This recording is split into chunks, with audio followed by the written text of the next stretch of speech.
You may be wondering to yourself why you are taking a look at a 2016 Kia Soul when there are already 3 different reviews of various Soul trim levels and models on my channel.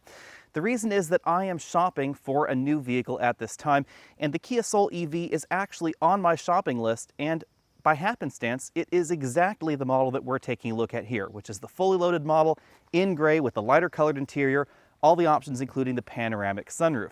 Therefore, very self-servingly, when I saw this vehicle on the list of available cars to review, I had to get one for a week to see if my memory of the last Kia Soul and the last Kia Soul EV was true to form. In addition, I have been receiving a number of emails from folks lately asking me to take another look at the Soul for a variety of different reasons. So let's dive on into the Soul and the Soul EV in one video. The overall look of the Soul is reminiscent of the first generation boxy Scion.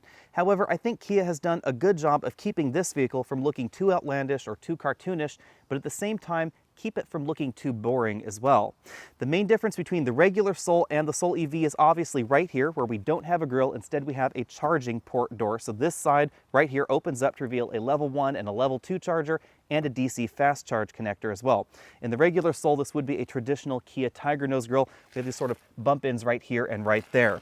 On either side of that, our model has projector headlamps, but importantly in the EV model, these are not HID or LED. These are traditional halogen lamps. We get an LED daytime running lamp strip above that and an LED turn signal strip below that with fog lamps lower on the front. The Soul is a vehicle that can be difficult to categorize. Kia likes to call this a crossover, but in my mind, it's not really a crossover because crossovers would require all-wheel drive to be available as an option, at least in my mind.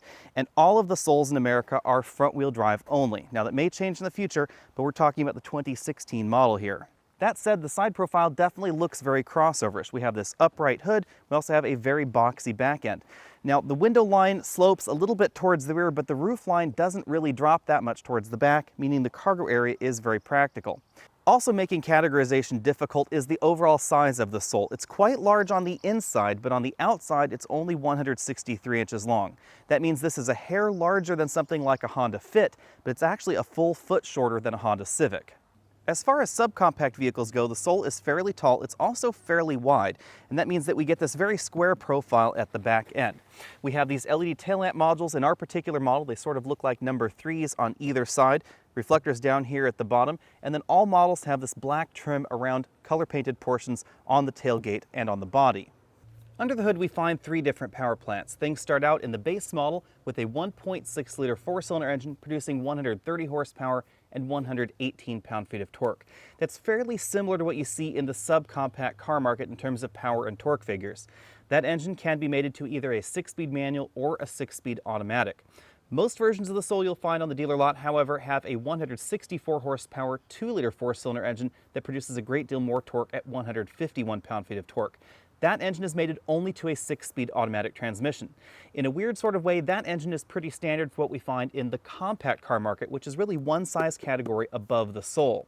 The model we're taking a look at here can be seen as the top-end trim, and this is the EV model. It uses a 109 horsepower electric motor, produces 210 pound-feet of torque. This electric motor is mated to a 27 kilowatt-hour electric battery pack, giving you about 100 miles of range depending on how you drive the vehicle. The Soul uses a fairly fast onboard charger, and you can go from about 0 to 100% in around 4 hours or so.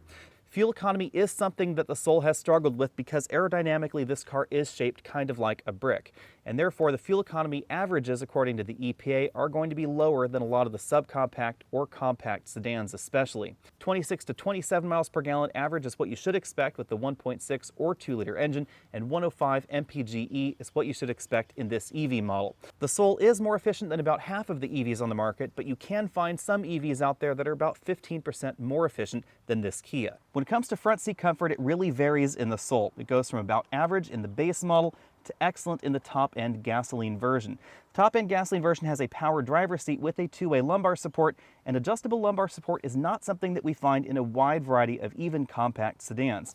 We also have a tilt telescopic steering column with a large range of motion, and the seating position is definitely very upright, very crossover or minivan-like, which gives you a good view of the road. It also really helps with my back. An important thing to keep in mind with the EV model that we're taking a look at right here is that we don't get a power driver's seat. It is a multi-weight manual seat, and we don't have any adjustable lumbar support at all. We still have the tilt telescopic steering column, of course, but this is actually going to be slightly less comfortable than the top-end gasoline version of the Soul.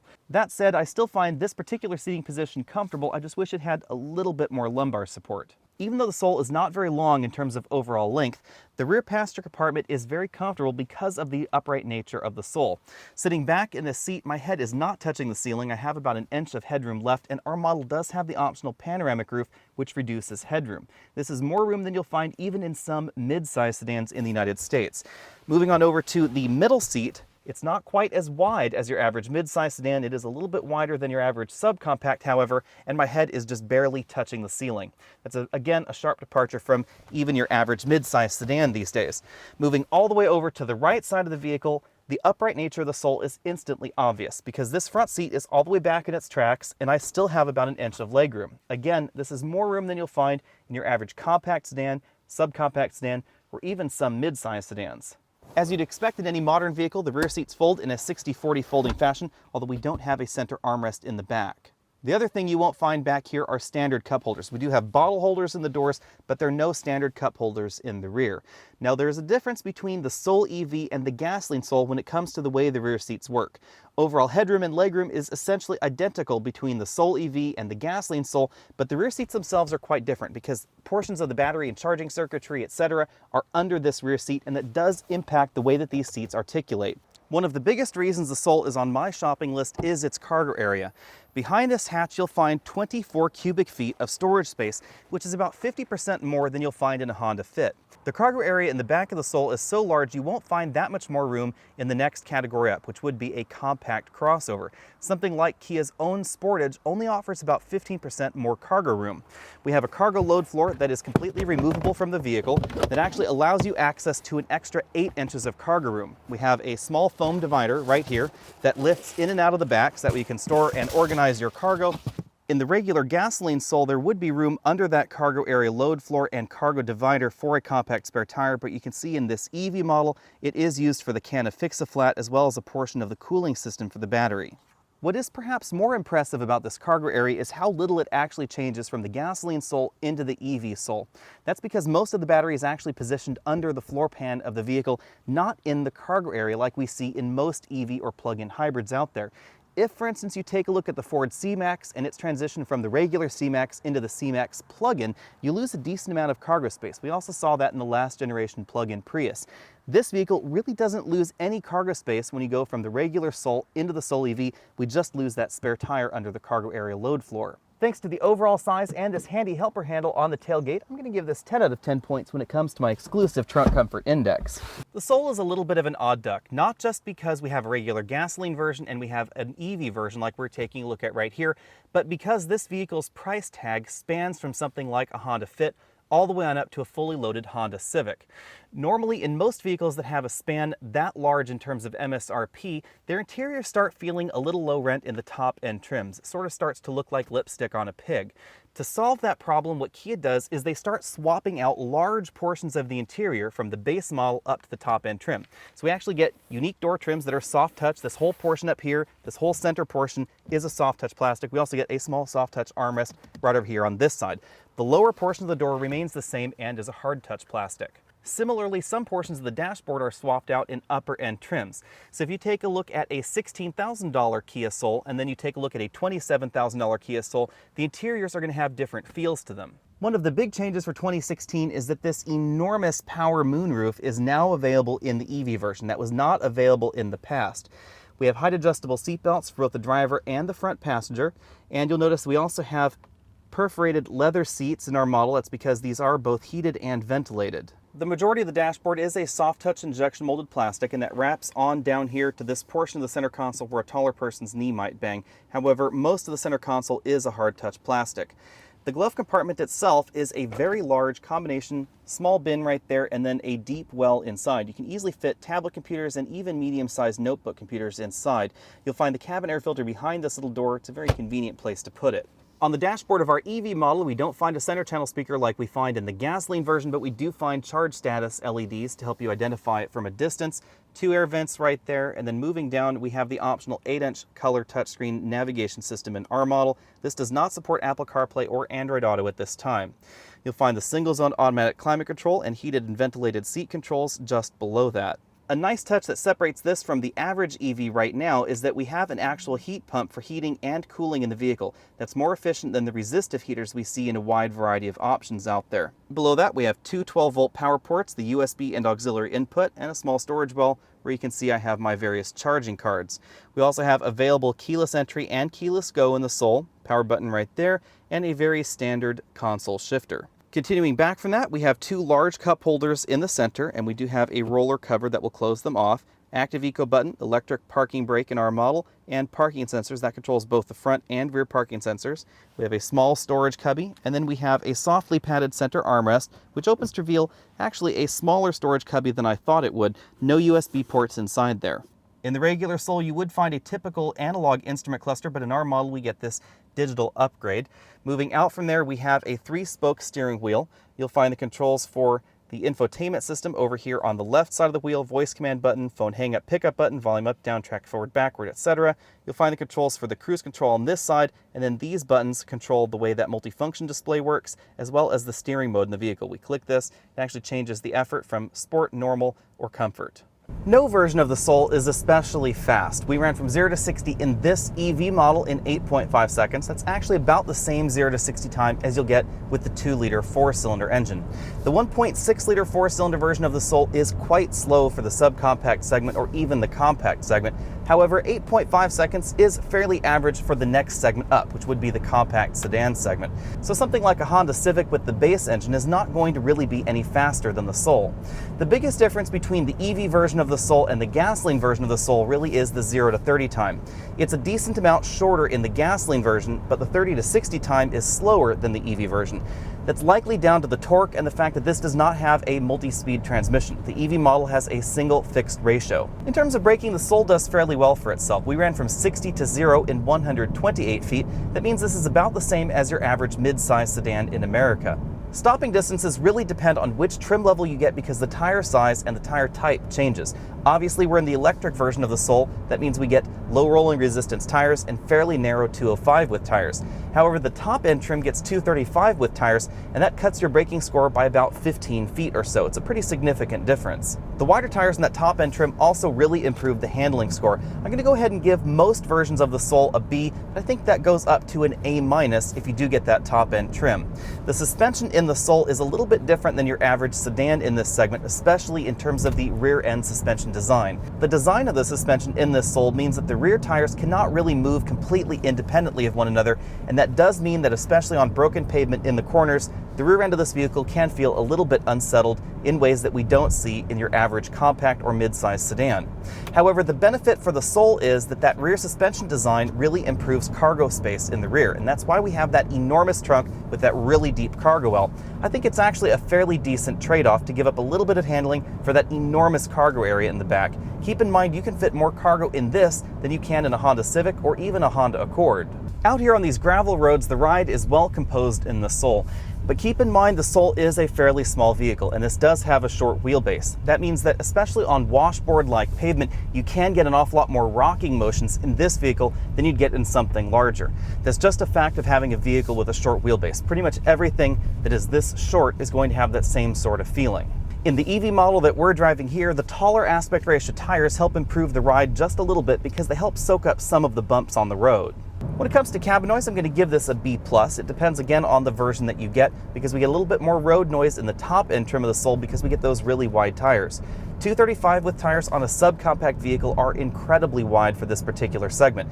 In the Soul EV, obviously we're missing the gasoline engine and we get narrower tires, so this is a little bit quieter out on the road. We scored 71 decibels, which makes this among the quieter entries. Keep in mind we also have the model with this large panoramic moonroof, and that generally increases some cabin noise, especially wind noise. Kia has traditionally struggled with fuel economy in a variety of their vehicles, and this Soul is no different. Of course, the biggest problem with the Soul really is the fact that this is very square. It's very upright, it's relatively wide for this category, and that means that the wind resistance is going to be higher than your average subcompact sedan. The fuel economy averages that we've clocked in the regular gasoline Soul are definitely below the subcompact competition. Like a Nissan Versa or a Nissan Versa Note, you'll definitely get about 10 miles per gallon better average fuel economy in my driving in the Versa Note than you will in this Soul. However, the Soul is bigger, it's more comfortable, it has a much bigger cargo area than the Nissan Versa, even than that Nissan Versa Note, and the interior is much nicer as well. Curb weight is absolutely critical in a vehicle for fuel economy, and all these soft touch plastics and the extra features and functions that we get in the Soul add weight. Overall, the Kia Soul is very competent out on the road, and this EV version, thanks to the extra weight of the battery pack versus the gasoline version, actually feels a little bit more premium out on the road. It helps improve the weight balance in this version versus the gasoline version, so compared to a gasoline Kia Soul with the same tire size on it, this actually feels a little bit more balanced out on the road. One thing that is especially handy in the Soul is the very tight turning radius we get, coupled with the optional front and rear parking sensors. It makes inner city parking very easy to do in the Soul. Obviously, that's not something I have to worry about because I'm out here in the Redwood Forest, but I do commute to the city now and then, and it was very handy during this week. In terms of pricing, there is an enormous range for the Soul. It starts at $15,900 and directly competes with those subcompact entries like the Honda Fit. At $15,900, the Soul is actually still well equipped, although it does come with that relatively sluggish 1.6-liter engine. It does start out with a 6-speed manual transmission in the base trim, but it also includes standard Bluetooth and standard XM satellite radio, and that's a little bit unusual in that segment. The next level up is a decent bump in price at $19,400 for the Plus trim. That gives you the 2-liter engine that you'll find in most trims right here under the hood. Also, the 6-speed automatic transmission becomes standard. Other standard features are cruise control, remote keyless entry, and 17-inch alloy wheels.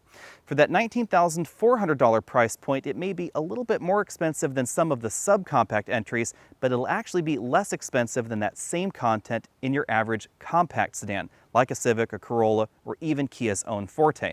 Now remember that on the inside, this vehicle actually has similar interior accommodations in terms of overall size and passenger capacity to the average compact sedan, not the average subcompact. The next step up is the $21,300 Exclaim trim that will give you leather upholstery on the inside, upgraded interior trim, 10-way driver's seat with the 2-way adjustable lumbar support, and a variety of other options. The 10-way driver's seat is one of my favorite features about the Exclaim trim because you don't find adjustable lumbar support even in a top-end Honda Civic Touring, and you will find it in that $21,300 Kia Soul. In my book, that makes the Soul Exclaim one of the most comfortable vehicles you can buy for right around $20,000. Instead of an Exclaim for about $21,000, you can move on over into the EV Soul for about $21,000 after all the tax incentives have been calculated. Now, you should check with your tax professional to make sure you qualify for all the incentives available, and if you live in the right state, you could get that price tag down to right around $20,000, like here in California where I'm located. The feature content in the base Soul EV is not quite the same as the base Exclaim trim, however. The model that we've been driving right here is about the same price as a fully loaded Exclaim trim. However, we are missing a few features. We don't have the HID headlamps. We do use regular halogen lamps, even though they are projector beams. We lose the powered driver's seat. We also lose the upgraded audio system with the center channel speaker. The luxury features and gadgets that we find in this vehicle aren't even available in all mid-size sedans at this time. You can get things like Nappa leather, which is the top-end grade of leather that you typically find in $80,000 luxury cars, HID headlamps, ventilated seats, a heated steering wheel, this enormous panoramic roof, the 8-inch color touchscreen system, collision warning, and front parking sensors, all for $27,500. That level of feature content is not found in anything else out there for $27,500.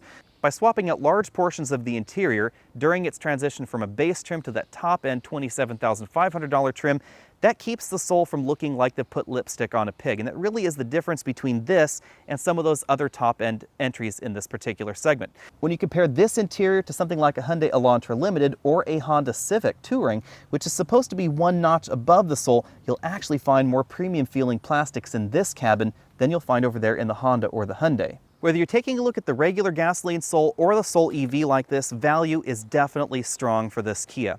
In the EV model that we're taking a look at it primarily because of the carpool lane advantages in California, to be perfectly honest. Now that California has run out of plug-in hybrid stickers, pure EVs and hydrogen vehicles really are the only way to go. Compared to the other EVs out there, not only is the Soul incredibly practical because we get that huge cargo area in the back, but it doesn't lose much practicality versus the regular version of the vehicle. So the gasoline Soul, the EV model, we have just about the same kind of cargo area in the back.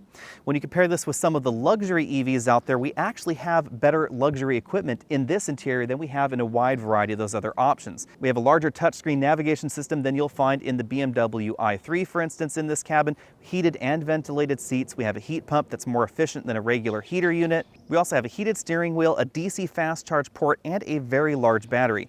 The battery in the Soul EV is one of the largest batteries available in a mainstream EV outside of the Tesla world, and that really shows when we take a look at the range. There are very few other vehicles out there that can give you a 100-mile range fairly easily. If you stretch it, this one will do about 120, 125 if you're really gentle, but until BMW brings out their new battery pack next year in the BMW i3, this is pretty much tops under about $45,000 or so. When it comes to the regular gasoline version of the Soul, the top-end trim is an incredible value because we get luxury features and gadgets on the inside that you don't find in many compact sedans or even some mid-size sedans. Now, the fuel economy and the handling prowess are a little bit below some of those top-end options. However, thanks to the wider tires that you do find in that top-end trim, it comes fairly close to something like a Honda Civic in terms of overall grip. It's not going to feel quite as engaging. The rear end may feel a little bit less settled than a Honda Civic or a Model 3, but it will actually road hold very well for itself. The engine is not terribly efficient, although it is just about as fast as your average compact sedan. In an interesting sort of way, the Soul is sort of the vehicle that I've often thought luxury manufacturers should make. Luxury manufacturers frequently take mass market vehicles and then they upgrade the interior, they upgrade the exterior, etc., and sell it at a premium. However, while Lexus might do that with a Toyota Avalon and turn it into a Lexus ES, they're not willing to do that with something like a Toyota Corolla and turn it into a luxury Toyota Corolla. But that's really what's going on in the Kia Soul, because they've swapped out just about as much of the interior and added those same kind of luxury features that you would normally expect in an entry-level luxury brand, only they've jammed it in a subcompact car that starts at $16,500. I'd love to know what you think about that, of course, down there in the comments section down below. But the Kia Soul definitely ought to be on your shopping list, especially if you're looking for a premium compact or subcompact sedan, but you want something a little bit more practical, a little bit more comfortable. And if you're shopping for an electric vehicle in the $30,000 to $45,000 price range, you should definitely put the Kia Soul on your shopping list. It's definitely on my shopping list, and hopefully should be in my driveway in about the next month or so. I'll see you later.